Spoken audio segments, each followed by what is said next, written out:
Assalamualaikum warahmatullahi wabarakatuh. Selamat pagi, selamat siang, selamat sore, selamat malam.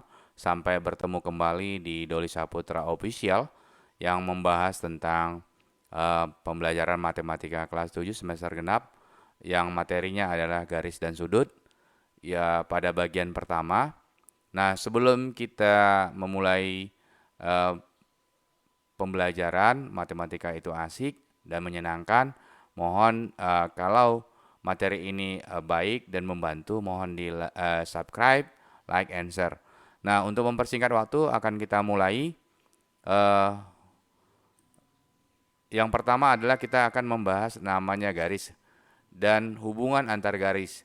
Apa itu garis? Garis adalah kumpulan titik yang beraturan dan berkesinambungan. Nah, di dalam KBBI atau Kamus Besar Bahasa Indonesia, garis itu adalah deretan titik-titik yang saling berhubungan. Nah, kita lihat di sini ada gambar satu di sini kalau titiknya jarang, kemudian di sini yang kedua titiknya semakin didekatkan, kemudian gambar ketiga semakin didekatkan kembali tanpa rongga, kemudian yang gambar keempat itu semakin dekat sekali, maka dia akan membentuk sebuah garis. Nah, jadi pengertian dari garis tadi kembali lagi adalah kumpulan titik yang beraturan dan berkesinambungan. Nah, di sini sampai tidak berhingga ya. Nah, sampai di situ kita lanjut next.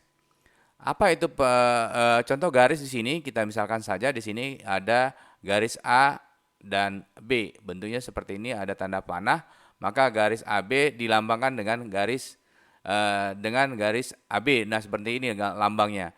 Kemudian boleh juga bentuk garis seperti ini. Jadi tidak harus horizontal, bisa juga seperti ini miring atau ke kanan dan ke kiri.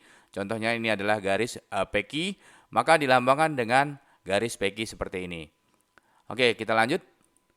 Nah, garis itu dibagi atau dibedakan menjadi pertama adalah garis horizontal atau mendatar, kemudian garis vertikal atau tegak lurus, kemudian ruas garis atau segmen garis. Kemudian yang keempat adalah sinar garis. Seperti apakah gambar garis horizontal seperti tersebut, garis vertikal, ruas garis, sinar garis. Nah, next kita lanjut. Nah, seperti ini, garis horizontal disebut juga dengan garis mendatar. Bentuknya seperti garis A dengan B ini dia bentuknya mendatar atau horizontal. Kemudian garis vertikal atau disebut juga dengan garis tegak atau tegak lurus. Nah, seperti ini dari P ke Q atau sebaliknya dari Q ke P. Ini untuk garis yang vertikal atau tegak lurus. Nah, kita lanjut. Nah, ruas garis atau segmen garis yang dibatasi dua titik di ujungnya. Jadi garis yang dibatasi dua titik di ujungnya. Ya, ini misalnya titik K dengan titik L disebut dengan ruas garis KL, dilambangkan seperti ini. Ya, ruas garis KL. Kemudian sinar garis. Apa yang dimaksud dengan sinar garis? Garis yang berpangkal di suatu titik dan ujung lainnya dapat diperpanjang ke suatu arah tak hingga. Nah, ini misalnya sini ada suatu titik, kemudian dan ujung lainnya dapat diperpanjang, dan misalnya dari titik E lanjut ke titik F. Nah, dan seterusnya. Disebut sinar garis EF dan dilambangkan seperti ini. Oke, next. Nah, misalkan kita di sini ada gambar yang manakah gambar garis, gambar ruas garis dan sinar garis. Nah, seperti ini namanya yang A ini namanya adalah ruas garis. Sedangkan yang ini adalah garis, yang B ini adalah sinar garis. Jadi perhatikan, ini yang A tadi adalah ruas garis, yang B adalah sinar garis, yang PQ adalah garis. Seperti itu. Kita lanjut, next.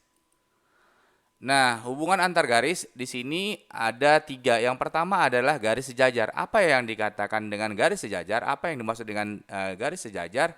Dua garis atau lebih dikatakan sejajar apabila garis-garis tersebut terletak pada suatu bidang datar. Ya, ini bidang datar. Dan tidak akan pernah bertemu antara garis P dengan Q atau perpotongan jika garis tersebut diperpanjang sampai tak terhingga atau berhingga. Jadi ini sampai kapanpun diperpanjang antara garis P dengan Q ini tidak akan bertemu dan tidak berpotongan. Nah, makanya disebut dengan garis sejajar. Nah, contoh yang Dalam kehidupan yang kita lihat dalam kehidupan sehari-hari adalah contohnya adalah rel kereta api. Nah, di situ kita lihat di sini rel kereta api ini garisnya sejajar, relnya itu sejajar. Nah, kalau seandainya rel itu tidak sejajar, mungkin apa yang terjadi, kereta akan keluar dari relnya, akan mengalami kecelakaan. Maka yang sangat faktual yang kita lihat adalah garis sejajar ini pada kereta api. Lanjut, next yang kedua adalah garis berpotongan. Dua garis dikatakan berpotongan apabila garis-garis tersebut terletak pada suatu bidang datar. Nah, ini bidang datar dan mempunyai satu titik persekutuan yang disebut dengan titik potong. Nah, di mana titik potongnya? Misalkan sini adalah garis M dengan garis N. Maka dia saling berpotongan. Misalkan saja titik potongnya sini membentuk titik potong, misalkan saja di sini adalah titik O. Nah, kita lihat lagi itu untuk yang saling berpotongan. Kemudian kalau misalnya saling berpotongan pada dikatakan tegak lurus jika membentuk sudut. Kalau tegak lurus dia menghasilkan sudut 90 derajat. Baik posisinya di sini, di sini, di sini ataupun di sini. Dia membentuk sudut 90 derajat. Seperti itu, kita lanjut.